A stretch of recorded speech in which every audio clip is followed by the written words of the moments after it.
The fluorescent lights of St. Mary's Hospital flickered as Clara Mitchell peeled off her gloves. Her body ached from the 18-hour shift, but her mind buzzed with the rhythm of work. The beeping monitors, the steady rush of footsteps, the constant fight to keep fragile lives from slipping away. She had given everything to her patients that day. She always did. It was the one place she felt needed, respected. But all she wanted now was her own bed. When Clara finally pulled into the driveway of her father's house, the night was quiet. She fumbled with her keys, exhaustion pressing down like a heavy blanket. But when she slid the metal key into the lock, it didn't turn. Confused, she tried again. Nothing. Her brow furrowed. She checked the handle. It wouldn't budge. A hollow dread spread through her chest. This was her home, the place she'd grown up in, the place her mother had once filled with warmth before Janet came into the picture. Now it felt like a stranger's house. The porch light clicked on. Janet Mitchell stood in the doorway, her silk robe tied neatly, a glass of wine in her hand. She leaned against the frame with a smile that wasn't a smile at all. "Oh, Clara. Didn't you get the message?" Her tone was sweet, cruel underneath. "We've changed the locks." Clara's stomach twisted. "What? Why? This is my home." Janet tilted her head, eyes glittering with satisfaction. "Your father and I decided it's time for you to be more independent. Vanessa needs her own room, and frankly, it's time you learned how to stand on your own." Clara's voice cracked between anger and disbelief. "I do stand on my own. I work 18-hour shifts. I pay my way. And now you're shutting me out?" Behind Janet, Vanessa appeared in the hallway, smirking in her designer pajamas. "Don't take it personally, Clara. Some of us just belong here more than others." The words cut deeper than she expected. Clara clenched her fists, forcing herself to breathe. She wanted to scream, to demand her father appear and stop this madness. "Where's Dad?" she asked. Janet's smile widened. "Sleeping. He agrees with me, darling. He thinks this is for the best." Clara stepped back, her chest tight, the cold night air biting at her skin. She'd just saved lives for 18 straight hours, and now she stood outside her own house like an unwelcome stranger. Rachel's voice echoed in her memory, her friend's constant reminder, "Don't let them break you. You're stronger than they think." For the first time, Clara realized she would need that strength more than ever. Because Janet hadn't just changed the locks on a door, she had declared war. Clara stood in the driveway longer than she should have, her breath clouding in the night air. The door that had once opened to warmth and safety now stood barred against her, like a fortress she no longer belonged to. Her phone buzzed in her pocket. For a moment she hoped it might be her father. But the screen glowed with Rachel's name instead. Clara answered, her voice trembling. "Rach," she whispered. She changed the locks. There was a pause, then the sound of car keys jingling. "Stay right there. I'm coming to get you." By the time Rachel's old sedan pulled up, Clara's exhaustion had caught up with her. She climbed into the passenger seat, the faint scent of coffee and hand sanitizer wrapping around her like a blanket. Rachel glanced at her, jaw tight. "She really did it, didn't she?" Clara nodded, staring out the window. "Janet said Dad agreed with her, that Vanessa needed the room. Like I'm some stranger they can just push out." Rachel's hands tightened on the wheel. "You just worked an 18-hour shift saving lives, and this is how they treat you?" "Clara, this isn't just unfair, it's cruel." Clara swallowed hard. She wanted to defend her father, to believe he hadn't really agreed. But deep down, she knew silence could be just as damning as words. Rachel's apartment was small, tucked above a laundromat, but it felt warmer than Clara's house ever had. She collapsed onto the couch, pulling the borrowed blanket around her shoulders. As she sat there, staring at the faded wallpaper, Rachel spoke carefully. "This isn't just about locks. Janet's been tightening her grip for years. First, it was the finances, then convincing your dad to cut back your support. Now this." Clara's chest tightened. She thought back to the little things, her missing keepsakes, Vanessa's sudden access to things Clara had once saved for.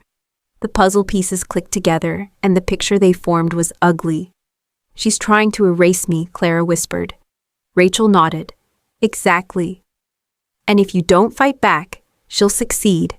Clara leaned back, exhaustion pulling at her eyelids. But beneath the fatigue, a fire sparked. Janet wanted her gone, invisible, forgotten. But Clara wasn't planning to disappear. Not now. Not ever.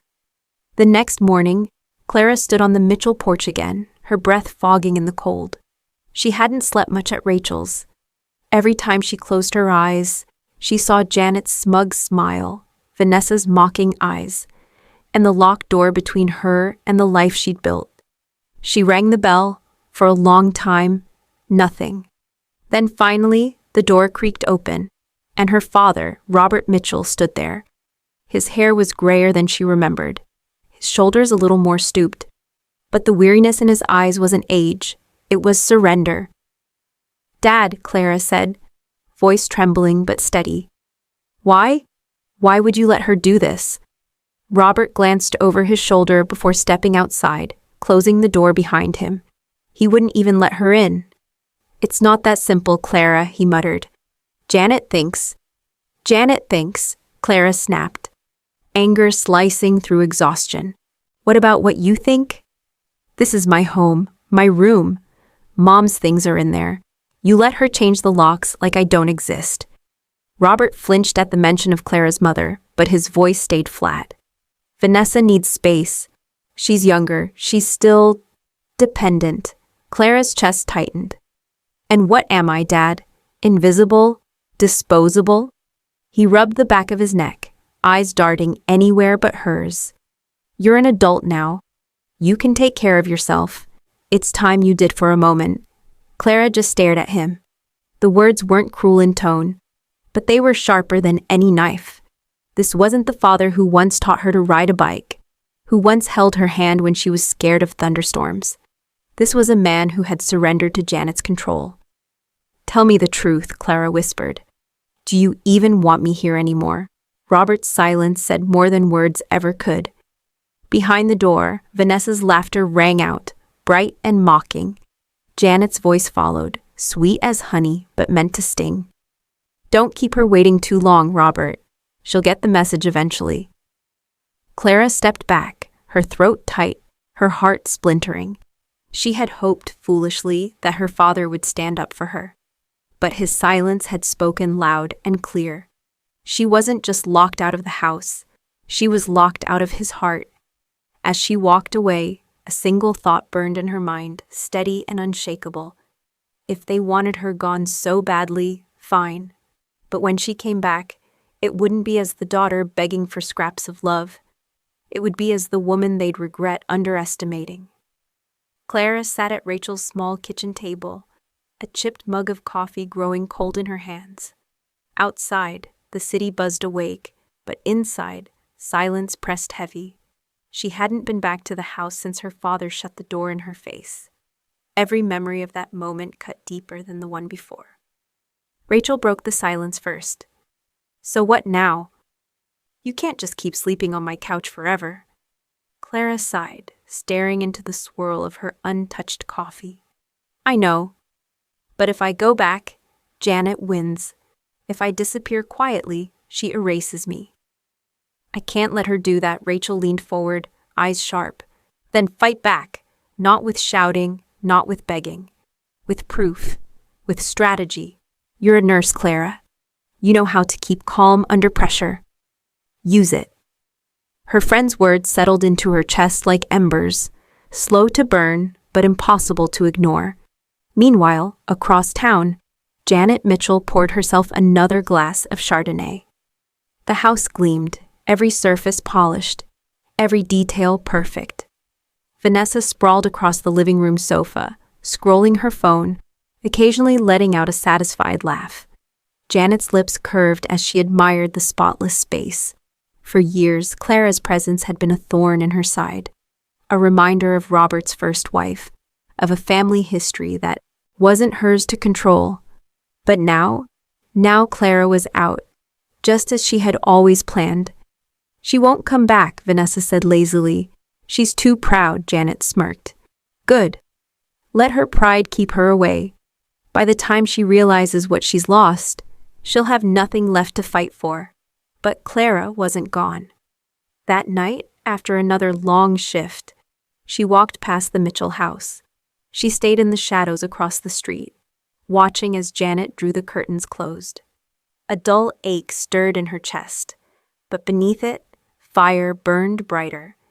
She wasn't just watching a home she'd been forced out of. She was studying her battlefield. Janet thought she had won, but the truth was, Clara had only just begun to fight. The hospital was quiet after midnight, the kind of quiet that made every footstep echo. Clara slipped into the staff lounge, her body heavy from another double shift. But she wasn't thinking about patients or charts. She was thinking about Janet. Rachel sat across from her, flipping through her tablet. "I've been digging," she said, lowering her voice. "Your stepmother, she's been moving money around. A lot of it. Credit cards in your father's name, luxury purchases that don't match his income. If she ever gets caught, it'll all trace back to him." Clara's stomach twisted. "So she's not just controlling him, she's bleeding him dry," Rachel nodded. "And if you want people to finally see who she really is, you need to expose it." The next evening, Clara tested the waters. She stopped by her Aunt Margaret's house, someone who had always shown her a little warmth even after her mother passed. The moment Clara mentioned Janet, her aunt's lips tightened. "I've tried to talk to your father," Margaret admitted, shaking her head. "But Janet has him wrapped around her finger." The woman knows how to smile for the neighbors and twist the knife behind closed doors. "But if you can prove what she's doing," her voice hardened, "I'll stand by you." For the first time, Clara felt the tide shift, just a little. Meanwhile, at the Mitchell house, Vanessa lounged on the sofa, bragging to a friend over the phone. Clara lingered outside the window long enough to catch the words that made her blood run hot. "Dad doesn't even notice when Mom uses his accounts. He signs whatever she puts in front of him. Poor Clara can cry all she wants, but this house, it's ours now." Clara clenched her fists in the dark. Every word confirmed what she already knew. Janet wasn't just cruel, she was calculated, and Vanessa was more than happy to play along.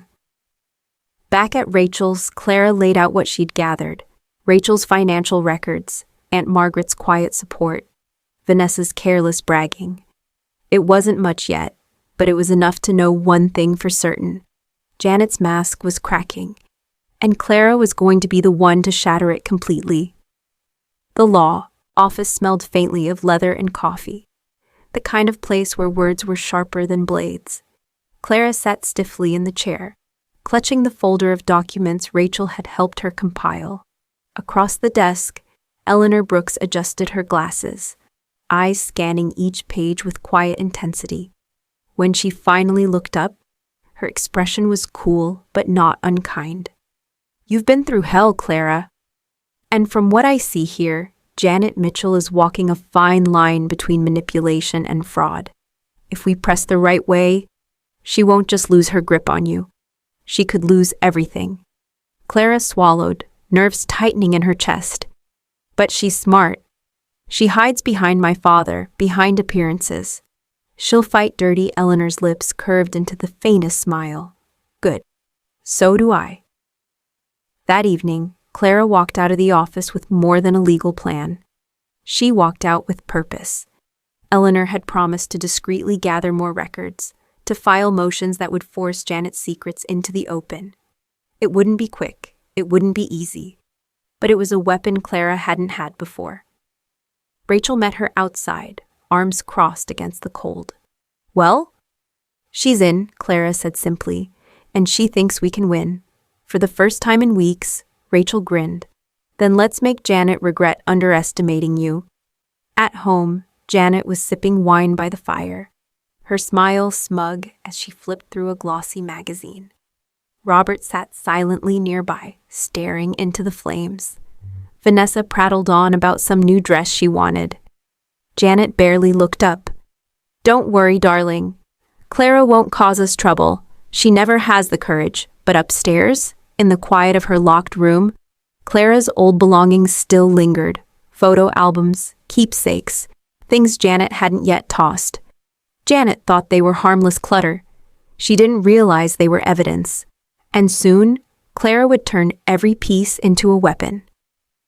Clara stared out Rachel's window that night, the city lights glittering like a map of possibilities. For the first time since the locks had changed, she didn't feel like an outsider. She felt like a soldier sharpening her blade. And the first strike was already in motion. Sunday evening, Aunt Margaret insisted on hosting a family dinner. Clara almost didn't go, but Eleanor encouraged her. Appear calm. Let Janet believe she still controls the room. The more careless she gets, the easier it is to catch her. So Clara walked into her aunt's dining room with her head high. The long oak table gleamed under the chandelier, plates already set, candles flickering. Janet sat at the head beside Robert, her glass of red wine in hand. Vanessa lounged next to her, scrolling her phone. The chatter quieted when Clara entered. Janet's painted smile widened, though her eyes hardened. "Oh, look who decided to join us," she said sweetly. "How's life on your friend's couch? Treating you, dear?" Laughter rippled from Vanessa, but Clara didn't flinch. She slid into her seat and met Janet's gaze steadily. "It's temporary." Unlike your credit cards in Dad's name, the table froze. Aunt Margaret's fork clattered against her plate. Robert shifted uncomfortably, his eyes darting between the two women. Janet's smile faltered, but only for a second. "Excuse me," Clara leaned forward. "I've seen the records. Thousands spent on clothes, jewelry, trips. None of it yours to spend. You've been draining Dad dry while pretending it's all for the family." Aunt Margaret's eyes widened. "Is this true, Robert?" Robert opened his mouth, then closed it again. His silence was answer enough. Janet's face flushed, but she forced another laugh. "Clara, darling, you've always had such an imagination." But Clara didn't back down. Imagination doesn't leave paper trails. Lawyers do. The rest of dinner passed in brittle silence. Vanessa sulked, Aunt Margaret whispered with Uncle Henry, and Robert kept his gaze fixed on his plate. When Clara stood to leave, Janet followed her to the door, her voice low and venomous. "You think you've won something by embarrassing me tonight? All you've done is declare war." Clara turned, her eyes sharp. "No, Janet. You declared war when you locked me out of my own home. Tonight was just my first counterattack." For the first time, Janet didn't have a reply. Back at Rachel's, Clara replayed the dinner in her mind. Her heart still pounded from the confrontation. But she knew one thing for certain. Janet wasn't invincible anymore, and the cracks in her perfect mask were spreading fast. The storm came quickly.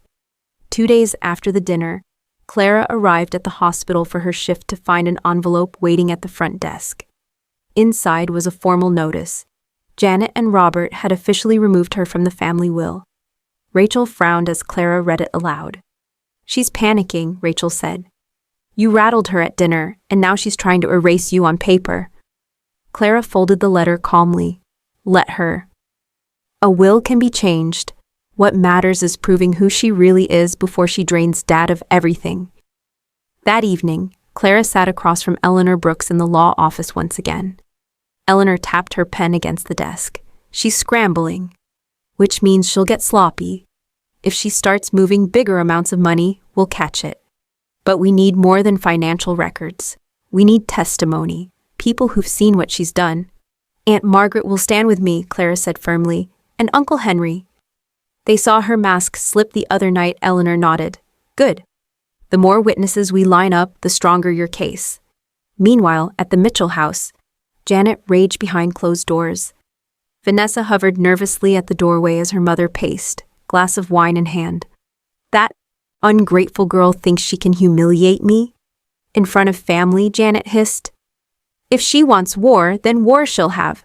Vanessa bit her lip. "What are you going to do?" Janet's eyes narrowed. "What I do best. Control the story. By the time I'm finished, Clara will look like the bitter, jealous child. No one will take her side.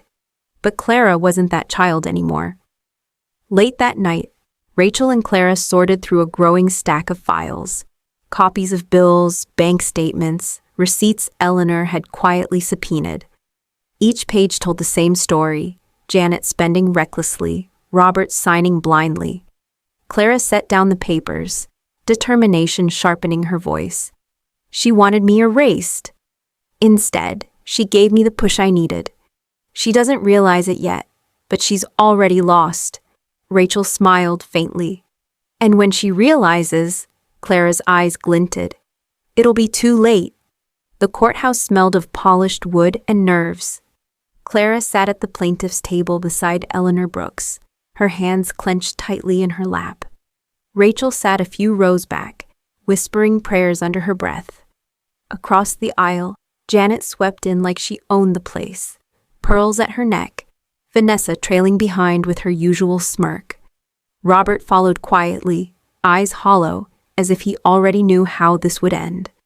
When the judge called the session to order, Eleanor stood tall, her voice sharp and precise. Your Honor, this case is not just about property or inheritance. It is about systematic financial abuse, manipulation, and the attempt to erase a daughter from her rightful place in her family home. Janet scoffed audibly, leaning toward her lawyer. But then the evidence began.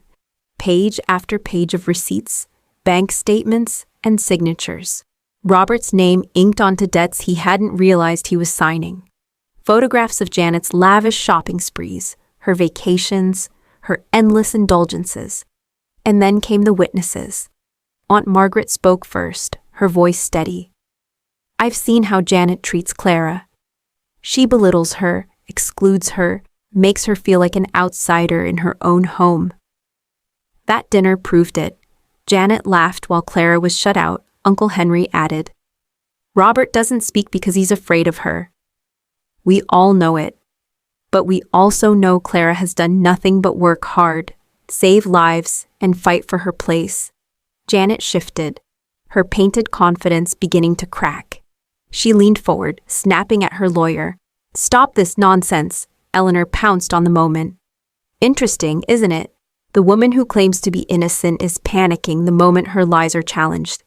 The judge's eyes narrowed. Mrs. Mitchell, control yourself for once.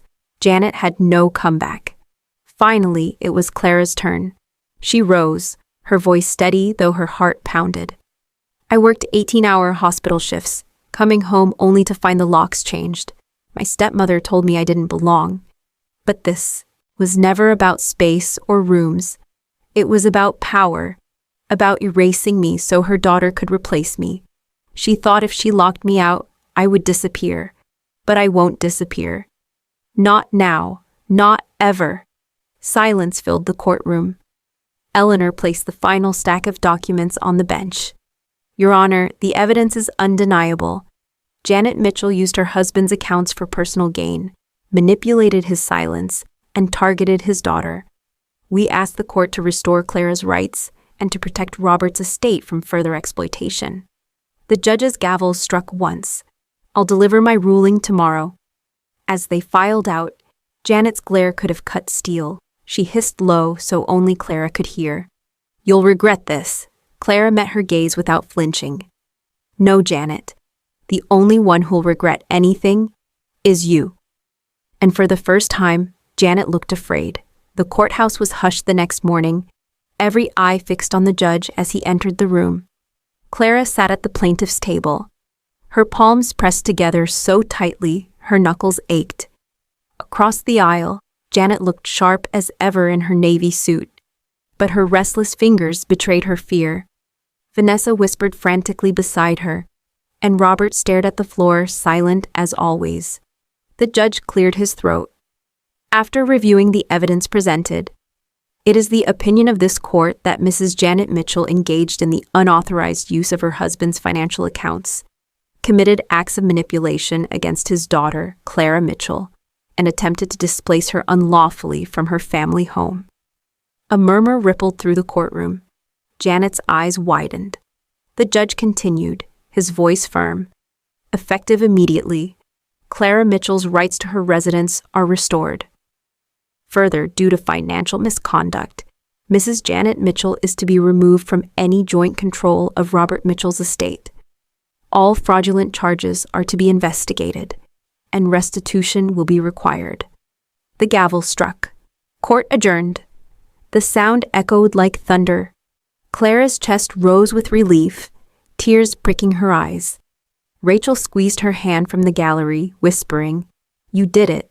Janet, on the other hand, erupted. She leapt from her chair, her voice shrill. "This isn't over. You can't do this to me." Security guards stepped forward as her lawyer tried in vain to calm her. Vanessa shrank back, horrified, watching her mother's empire collapse. Robert finally looked up, his eyes meeting Clara's. For once, there was something like shame there. He opened his mouth, but Clara turned away. He had chosen silence when she needed him most, and now she didn't need him at all. Outside the courthouse, reporters swarmed. Clara stood tall, the cameras flashing. She spoke calmly, each word steady. "This isn't just my story. It's for anyone who's been told they don't belong, who's been pushed aside by people who should have protected them. You are stronger than they think. Don't let them erase you," the crowd murmured, moved by her strength. Clara walked down the steps, Rachel at her side, Eleanor trailing behind with a rare smile. For the first time in years, Clara felt the weight lift from her shoulders. Janet's locks had tried to shut her out, but in the end, it was Janet who had been locked out. Of power, of control, of the family she had tried to claim. That night, back in her restored room, Clara sat on the bed and looked around. The air felt different, lighter, like she'd reclaimed not just four walls, but her dignity. She whispered softly, almost to herself, "You tried to erase me, Janet. But I'm still here, stronger than ever," and with that, Clara Mitchell closed her eyes, no longer as the abandoned daughter, but as the woman who had won.